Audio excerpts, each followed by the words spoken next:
Matt Barry, this is fun. This has been a long time coming for you and I think. Like, we have known each other for quite some time now, so this is cool to reconnect after a handful of years off. I think we both took a little time away from the industry, and it's fun to talk to you about your newest venture, which is not really all that new anymore. You guys have been around for a while, but the founder and creator of QuikData. Thanks for joining me. Why don't you start off by giving us just a little bit of your background and kind of how you came to create QuikData and how you got here. Yeah, sure. So previously, I co-founded a company called Lateral Data back in 2003. I just got out of another company, mail delivery medical supplies, and someone said, "Hey, you're a lawyer. Why don't you get into this industry called eDiscovery?" And my friend was working at a company called Datacon, and he said it's like printing money. And by the time we then cha-ching, cha-ching, and then by the time we had the software developed, it was felt like we were paying to be in the industry, but we figured it out. We had a good run with that, 2003 to 2012, had a great team, and eventually were acquired by Xerox to July 2nd, 2012. Stayed on with them for a little bit until they told me not to say anything. And eventually, 2016, 17, Fenwick and West asked us to develop sort of a HiQ replacement, SharePoint, legal SharePoint alternative. And we did that for them. And it was really a transactional data system or like a VDR. And then the pandemic hit. And at that time, I was like, we're never going to sell a SharePoint replacement to anybody during the pandemic. So we went in 2019 big time back into eDiscovery. And so it started off as Propel, and then it had about 5 other names. They finally made me get a tattoo of QuikData on my arm. So I didn't like change it that. again, but we're QuikData, no C. Yeah, I love that. I fouled up the no C thing for at least a good month, and now I'm on board. I like that. Um, I liked hearing you mention Datacon. That was where I got my start as well. That's Um, right. 1998, I was day one pulling staples. I was technically in the marketing department, but learned the entire business by spending weeks in each department. And I remember thinking, what am I doing pulling staples and, going to these crazy trade shows? And I was actually, I don't know if you remember the tool virtual partner, but I was the virtual partner at trade shows. I wore the costume and everything. The same folks that made Barney made my virtual partner outfit. And Y'all were it was pioneers. I mean, seriously. Yeah, I mean, in more ways than just the virtual partner mascot at the trade shows. It was pretty cool watching some of those guys, Roger Tamer and Dave Barrett and David Baskin and Keith Bernstein. Some of those guys, Mike LaHoo, developed some pretty cool tools back in the day. And I remember charging like 35 cents a record to process an email file. Early days, but. I digress. Memory lane, right? Yeah, Uh, for sure. No, so it's a pretty extensive background you've had. You've really been, locked into developing software and creating software for the legal space. And what is it about that? Do you just love it? Is it, what keeps bringing you back to doing that? And you're good at it, I guess. That's the number one thing, right? well, I think the thing that I liked about it initially, our first company, which I started with my wife, mail delivery medical supplies, we had a DME software, billing software, and they were just not good softwares. And so the coolest thing for us, or for me in particular, was hiring, computer science folks right out of University of Houston and developing efficiency workarounds to make it, our life easier, whether it was like, calculating supply renewal dates to whatever, and just filling in the gaps of those softwares. And then that's the one reason someone recommended to me, hey, get into software, not knowing Hmm. that the way to after you sell one company, the way to lose all your money is to go develop software. But anyway, yeah, so I really like coming up with software that improves workflows, creates efficiencies, helps reduce costs for clients. I mean, that's, if you can use software to make people's life easier, that's what I enjoy. I love that. Yeah. And I think you're killing it. I'm a big fan of QuikData. I've spent a fair amount of time in it. I was a Viewpoint guy, so it feels like home to me, getting back in there and having some matters in there and doing demos and things like that. I think the biggest shift has been in, the QuikData platform, or developing that, or developing software for the eDiscovery process in the last, several years. Is there much that's changed from the time, you created Viewpoint to, what you're doing with QuikData? Sure. So first of all, I mean, QuikData, it's really a collaborative effort. My partners in this business, one who's supposed to be on this call but got stuck on a client call. Yes. He's really the brainchild behind keeping the application just really easy to use. It's starting and coming from the VDR market. We kept the simplicity and self-service aspect to it, but where I came from, and this is, I tried to overcomplicate things, which, looking at our past life in lateral data with Viewpoint, it was really, really granular, from the processing, the admin controls, to all of the different things you can do to the data. So Greg's been he's been really good at keeping things really easy to use. So we used to like to say that partners can get in there and they would actually get into the system and use it, where in Viewpoint, they would just say, send me the document outside of the system. So Yeah. I think, yeah. Something that I'm seeing in the industry is a lot of firms are being forced to kind of rethink their hosting strategies right now. And it's causing a bit of a shift, and maybe even there's a bit of a void in the industry for certain types of cases, certain sizes of matters, maybe certain price points, things along those lines. Well, one, what do you think the QuikData does to kind of fill that void and to kind of help those folks out? And is that kind of the space that you're wanting to play in? Yeah. So while we don't consider ourselves like a complete self-service model, it is, from a training perspective, much easier to get into. We don't require a ton of certifications to get started. So we have a lot of small and mid-sized firms that love our application. It's much more accessible. And then, from a cost perspective, we really make an effort it's not eDiscovery for everyone, but we really make an effort to keep the costs down. We're probably the only, and it's probably because I'm just not that smart, but we're the only bootstrapped company in the space. I can imagine most of our competitors have, just numbers that they have to keep up with. So we try to keep the cost down of our software, and that's especially, we like to sell our software to partners like Proteus, so that they can also have better margins and keep their costs down for their clients and be more competitive. So yeah, that's really our goal, is keep costs down, make it easy to use, be client driven. We can turn a lot quicker than most of our competitors, whether it's developing new features or coming up with easier workflows.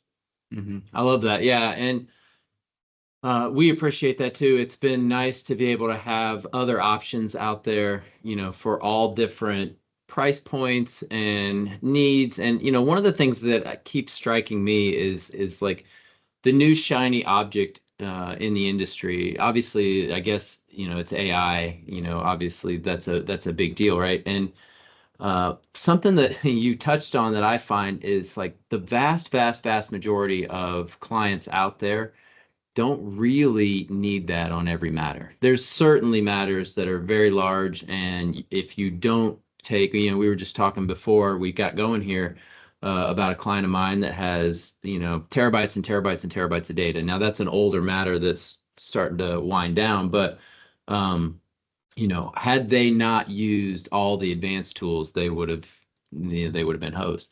But many of the cases that I'm seeing are really just, one, they're focused on their budget to keep the costs down for their end clients, and they want the basic tools to get through the documents quickly and make sure that they do a good, consistent review, that they catch everything, and they use filtering, and they use the near duping, and they use clustering, some of those basic things. So is that kind of are you seeing something similar? And what are your thoughts on kind of the new shiny toy in the industry, and how are you guys positioning yourself when it comes to that? That's a good question. So coming from our Viewpoint days, which had every bell and whistle at the time, Mm-hmm. breaking back in, even if you had a great processing and review tool, you still needed to be able to check all the boxes. So we made a huge effort to do that, with all of our ECA and advanced tools for filtering. The the AI, we kind of saw that coming around the corner. We waited until it was a little bit more accepted. We didn't want to be like on the forefront of that. That being said, we think it's sort of become a checkbox that you have to get clients. They don't always use it. They don't always need it. I mean, it seems like in most of the cases they don't need it, but we're trying to be really creative with it. There's so many things that you can do quickly with our prompt engineering and different workflows to make it more accessible. And we're just, the big thing about QuikData versus a lot of the companies coming out to market with an AI wrap or something is we look at our system as we have the house. We don't just have the bells and whistles. So, clients can choose to use those when they need it, when they have a huge data set, tight timelines, Mm-hmm. and a very, they need to have a budget. They don't want to have a $300,000 review, or they want to reduce it with the AI. But we think that just having it all available is what makes a difference for us at a really low price point. Yeah, I agree. I think a lot of folks just inherently think that a newer tool equals less functionality, and it's just been my experience that that's not the case.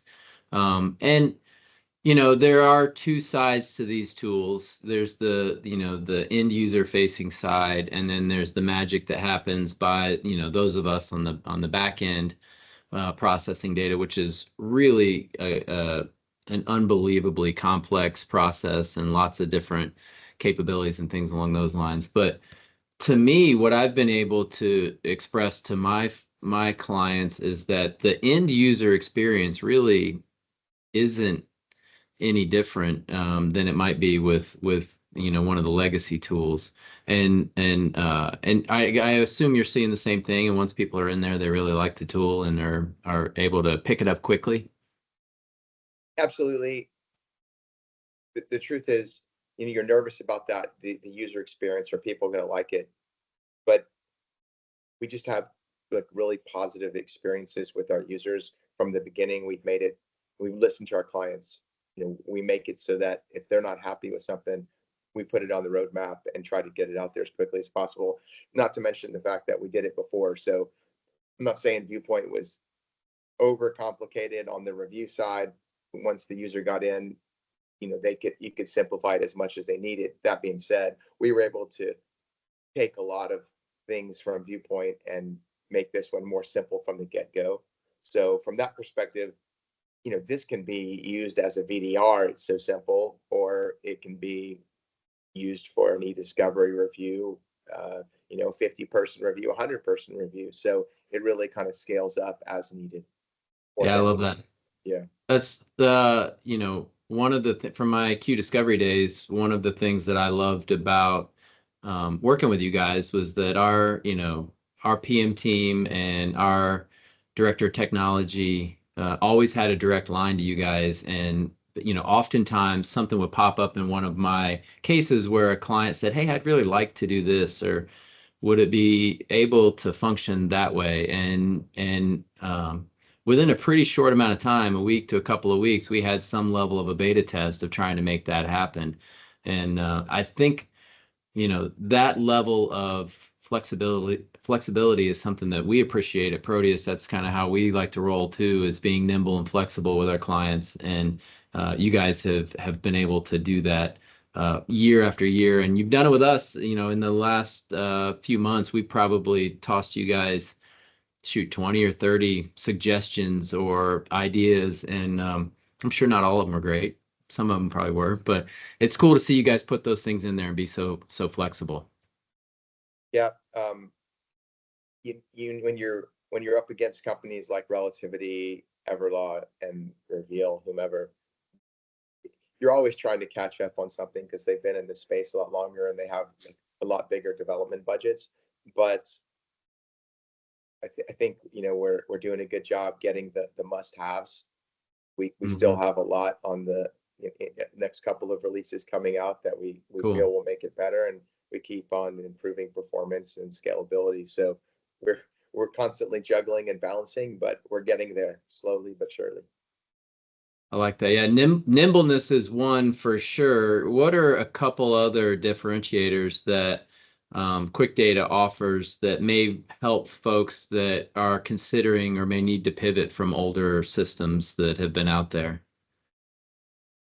I think the biggest thing that, one, we never really wanted to lead with cost, but with we have a flexible deployment model, which is different from pretty much most of our competitors. You can install it on your servers. You can install it in your cloud. So we're flexible there, and we also have a SaaS, which we're trying to get rid of at some point. Who knows?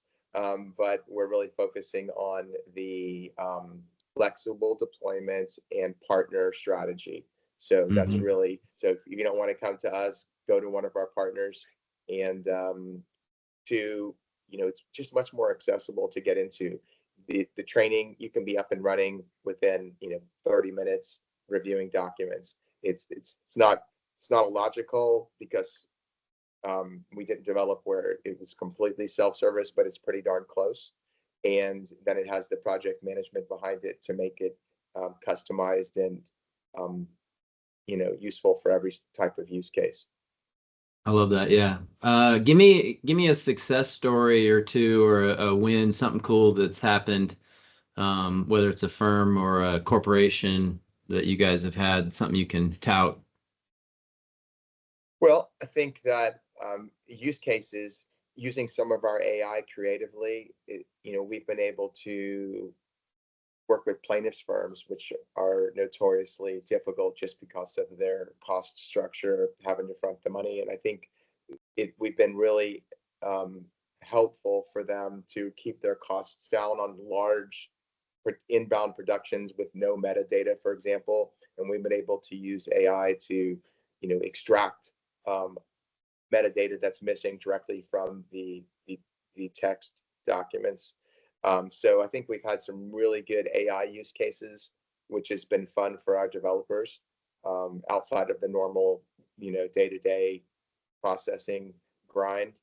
So that's been really nice. And I think just, there are folks out there that are concerned with the way that the industry is changing. And so being able to position QuikData where it plays nice with other platforms, but can also be used on matters that are more cost sensitive for a full life cycle of eDiscovery.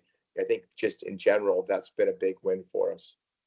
That's awesome. Yeah, totally agree. I think there's a lot of folks out there that are feeling a little bit stuck in where they're at right now with chunks of data sitting around, and we're aligned on a lot of things. For example, at Proteus, we don't charge for processing data or producing data. And so when we're able to partner with somebody like you, that really allows us some flexibility when it comes to helping folks dig out of holes that they may be in. What are some questions, if you're sitting there, you're a lit sport manager, or you're a partner that has a database that seems to be kind of wasting away, you're not real sure what to do with it, or a project that's upcoming, what are the questions that you would hope they would ask you that would allow you to kind of position QuikData as the right choice to go with? I think what we like to say is, while QuikData has about 95% of what relativity has, 93%, it has 100% of what you need to get the job done for eDiscovery. Yeah. And that's really what folks need to understand. Everybody wants to have the latest and the greatest. Nobody gets fired for going with IBM. But when you're talking about the dollars that are being spent, the numbers that are going up, the way that the industry shifted, QuikData is a great alternative, and it gets the job done, and it keeps getting better. Yeah, I think that's a great point because, there are a lot of folks out there. And if you are an eDiscovery wizard, up on the latest and greatest everything and all about the latest tools, earmuffs for this part. But I do think that there's a lot of folks out there that really just want reliable tools, access to the data quickly and reasonably priced. I won't mention any names, but I had a call a couple days ago from a potential new client that asked me, pricing for converting emails to PDF. And so I asked a few questions, and I said, tell me what's going on. And she had said the partner is currently going through about three Outlook PST files. They've loaded them onto their machine, and they're deleting things that they don't think are responsive, and they just want me to take what was left and turn them into PDFs. And I was like, oh, well, let me tell you about eDiscovery. Let me explain the process to you here. And I think there is some room in the industry to where there's enough people, and this is not the first time something like that's popped up. There's enough people that are out there that don't need the sledgehammer, every time. And you said you got about 93% of what's in there. That's 100% of what the vast majority of people need. And that's a great point. And so I do think that people should, maybe look outside the box of some of the larger tools that have been around forever and figure out if there is a more cost-effective yet still still very powerful tool out there that they can, get cases in and out of quickly without being completely hammered by the budget.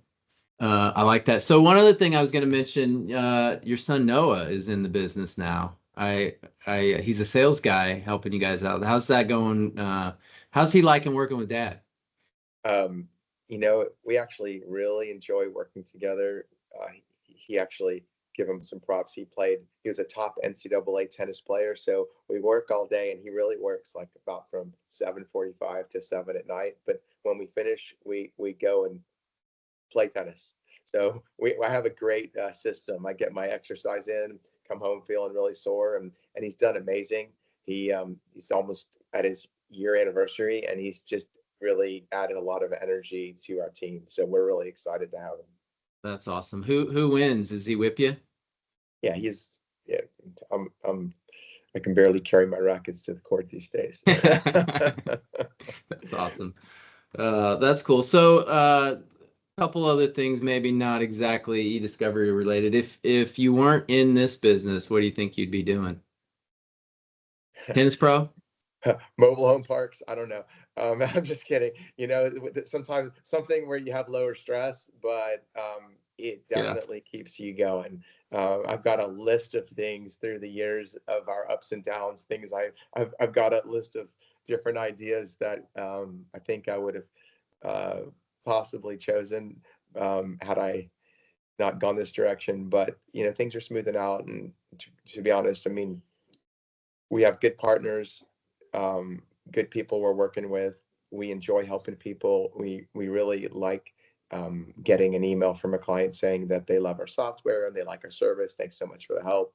We like, nobody really wants to go after solo practitioners or attorneys, with firms under 5 attorneys, because they think that there's no money there. But it's a lot of satisfaction being able to really get onto the ground and help people get through difficult situations. And at the end of the day, that's really what our business is about. When we don't look at the data, but when you're talking to the attorneys and they're telling you the circumstances, if you can help somebody, it's a really big positive. And so, yeah, we have clients of all different sizes, but I think some of our best outcomes and feelings are helping those that eDiscovery was completely inaccessible years ago, and now they're figuring out ways to get more time back into their lives. So, I love that, and that's kind of what I've been trying to lean into lately, and it's probably a great spot to kind of wrap this up a little bit. There is the eDiscovery folks that are at all the trade shows with 1,000 badges and things like that. And then there is a whole host of people that are buried in their day-to-day work and don't quite have the time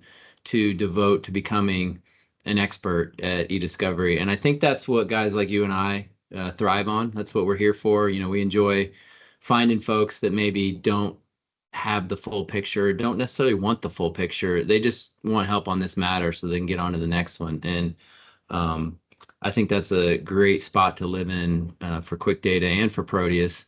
And it doesn't mean we're not happy to handle the terabytes and that we have on many of our matters, but those smaller matters are great too. Yeah. Well, even on the large matters, what we like to say is we never want a client paying too much. And I know that sounds really strange, but at the end of the day, if someone's paying a fee that's more than they think they should pay, they're going to be looking to go somewhere else. And so we're always 100%. really, really conscious of that, our partners as well. And, we just try to make it easier to use, easier to pay for, and try to provide everyone with what they need. So, I love that. yeah. Yeah. That's great. I had a matter yesterday where that exact thing popped up, and I didn't know it, but I was already up against another vendor, and I had pitched, using QuikData, and the other estimate was around $200,000, and we came in at barely over half. And we took the time to really look at the data and understand what they really needed and ask a lot of questions. And I don't know that always happens, but it's great to partner with you again. It's been a few years, but it's cool to circle back and be working together again. And I'm looking forward to it, man. How can folks find you, QuikData? Like, where do you want them to? I know you're not a huge, you're buried in the day-to-day work, but how can folks find you? And other than hit me up and I'll get you connected with Matt. www.QuikData.com, no C, No which C. actually is risky thinking back. In eDiscovery, you never wanted to come up with a name like Fast Data or Quick Data. I'm not sure why I did that, because if the system's not moving quick, you got a problem. But That's right. QuikData.com, and we have several different ways to get in touch with us through the website, toll-free number, and of course call one of our partners like Proteus, and they'll get you going. Yeah, call Jim. I like that. That's a good Call one. Jim. Yeah. Awesome, man. Hey, thank you so much. Appreciate it, and looking forward to working with you some more. Thanks, Jim. I really appreciate the time. This has been fun.